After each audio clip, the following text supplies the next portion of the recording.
అంబేద్కర్ ఒక్క మాలమాదిగలకే నాయకుడు కాదు. కమ్మకి, కాపుకి, రెడ్డికి, ఎట్టికి, యానాదికి, హిందువుకి, ముస్లింకి, క్రైస్తవుడికి మనసున్న ప్రతి వారికి నాయకుడు అంబేద్కర్. భారతదేశానికే నాయకుడు.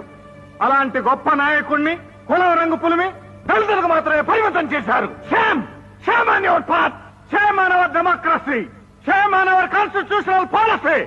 అంబేద్కర్ కి చెప్పుల దండ వేయటానికి దళిత రాజ్య స్థాపనకి ఏమిటా సంబంధం? రే రే రే నువ్వు ఎవరు అని అడిగితే నేను కమ్మని, నేను రెడ్డని, నేను మాలని, నేను బ్రాహ్మణుని చెప్తున్నాడే గాని నేను మనిషిని ఒక్కడనే చెప్తున్నాడా? చెప్పొద్దురా. కాస్ట్ ఫీలింగ్ తో కొట్టుకుని తావండి. కులాల వారిగా విడిపోయి మతాల వారిగా పొడుచుకుని కమ్మ జిల్లా అని, రెడ్డి మండలం అని, మాల రాష్ట్రం అని గాంధీ గారిని ముక్కలు చేసినట్టే దేశాన్ని కూడా ముక్కలు చేసేయండి.